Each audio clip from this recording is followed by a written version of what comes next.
बिस्मिल्लाहिर्रहमानिर्रहीम। इल्म आसानी से हासिल हो।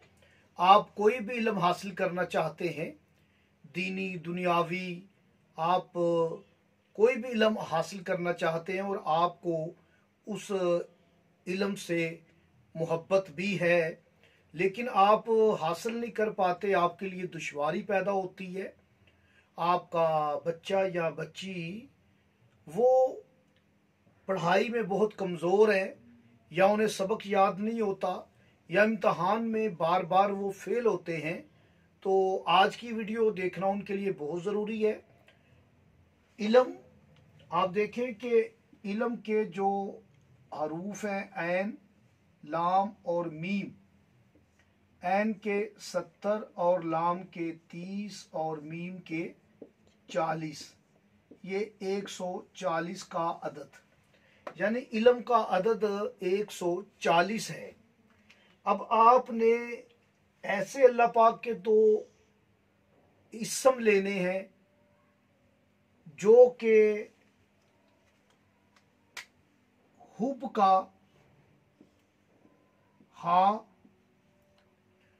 और बा से बने, यानी हे से आप ऐसा इस्म बनाएं और बे से ऐसा इस्म बनाएं कि दोनों अस्मा को अगर आप जोड़ते हैं तो आपके पास ये डिजिट 140 जो इल्म का अदद है वो आना चाहिए। तो आपकी आसानी के लिए, क्योंकि आप ढूंढेंगे बहुत मुश्किल हो जाएगा आपके लिए, और बल्कि नामुमकिनात में से आपके लिए हो जाएगा, आपकी आसानी के लिए मैं वो दो इस्म बना दूंगा।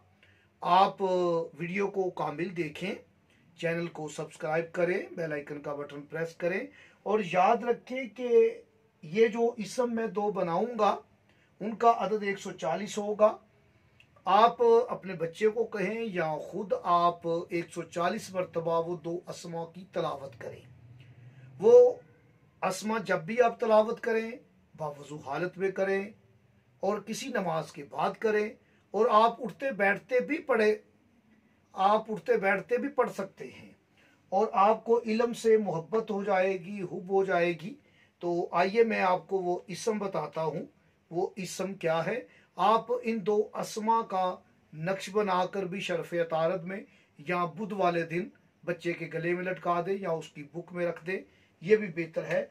अब हम हे से बनाएंगे, तो याद रखें वो इस्म है या हकीम। जब आप हकीम लेंगे तो इसकी अदद 78 है, 78 का अदद है। दूसरा जो इस्म बनाएंगे बे से, ये है या बातिनो, हकीमो बातिनो। अब आप बातिन लेंगे या बातिनो, तो इसकी अदद 62 है। आप इन्हें जमा कर लें, 8 और 2 10, 7 और 7 14, ये वही अदद आ जाता है जो कि इल्म का अदद है। इस अमल को जरूर कीजिएगा। ये अमलियाती दुनिया में राजों में से एक बहुत बड़ा राज है, और भी इसकी मजीद तफसीर और तशरीह हो सकती है। मैं बिल्कुल इख्तिसार के साथ आपकी खिदमत में हदिया कर रहा हूँ। मुझे इजाज़त दें। अल्लाह।